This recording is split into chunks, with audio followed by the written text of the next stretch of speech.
Welcome back. I hope you're doing great. As a part of this video, we'll understand the indexes, which are one of the database objects. Before we really get into the indexes, we'll understand how exactly the data is stored and how do we retrieve and process the data.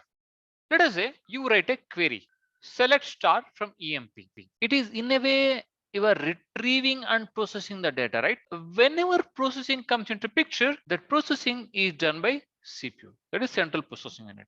Before CPU processes the data, data needs to be taken into the RAM, which is a temporary memory. Then that data need to be retrieved from the hard disk. So ideally the data is there in the hard disk that will be transferred to the RAM, then that will be processed by CPU. That is how the data retrieval and processing happens. But how exactly the data is stored in hard disk? Data in hard disk is stored in blocks. Block 0, 1, 2, 3, 4, 5, so on and so forth. So assuming that you have a table, let us say we have some 50 columns and some 1 million rows.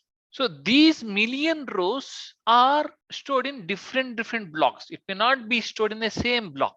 If I say select star from EMP where EMP salary is greater than some 50,000 INR, then it has to search in these blocks, retrieve that and display that to the user.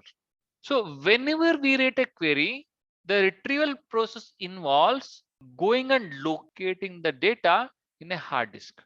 This is how the data retrieval and processing happens. Whenever we store the data in tables, will we have only some 10 columns? As we already indicated, we may have more than 10 columns, like 50 columns may be there. And one more aspect is we may not require to retrieve all the data all the time. And whenever we want to retrieve the data from a table more than 50 columns, usually we access 1 or 2 columns frequently. In that case, again and again, as a part of the data retrieval and processing process, you have to locate the data and retrieve that to the RAM, then to be processed by a CPU. Can we have a way to solve this and quickly access the frequently accessed columns? That is where indexing comes into picture. What are indexes? Indexes are like a lookup tables which point to the data in a table. Why do we use indexes? As we already discussed, indexes speed up the retrieval of the rows by using the pointers. What are they pointing at? They are pointing at the physical locations of the data. So that way, whenever we want to retrieve that particular data, we already have a physical location. We need not search for that. It will be easy for us to retrieve the rows faster. We are using the indexes to speed up the retrieval and processing by improving the time taken for searching by giving the physical location. So indexes provides the direct and fast access to the rows in a table because we know the physical location of the data. So in a way, it will help us to reduce the necessity of disk input and output by using the index path to locate the data quickly. Wonderful. We understood what are indexes. How do we create the indexes now? Very simple. Syntax for creating an index is create index and index on table column. We have to provide the column on which we want to index. By taking a real example, we are creating a index. Index name is this, and we are creating the index on a first name column in a employees table. Let us look at this quickly as a part of our hands-on. I am there in a MySQL terminal which is installed in Ubuntu. So as a part of previous hands-on videos, I have already created a table named cards, which has some 8 attributes. So if you have not created a table, please go ahead and type in this particular code to create a table and insert the data. So this is the code to insert the data. I can pass the video, create a table and insert the data. Let me see if I have a table. I'll say show tables. I do have a table.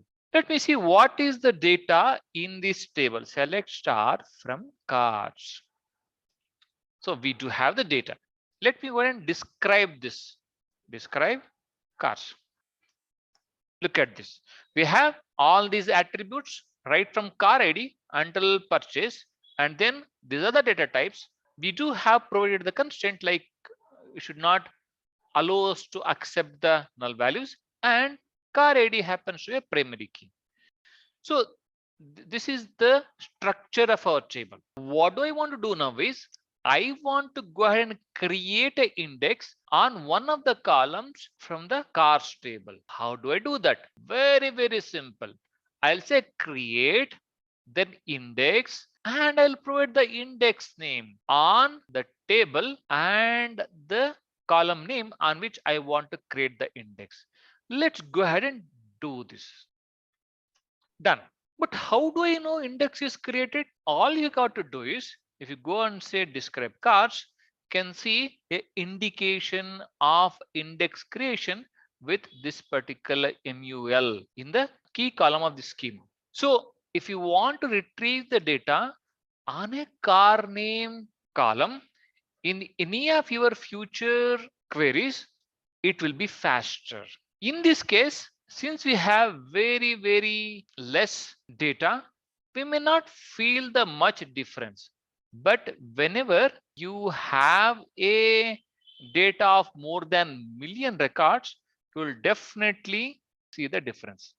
To some extent, there is a difference here, but it is very, very minimal. Wonderful. We understood what is index and how to create the index. Thank you.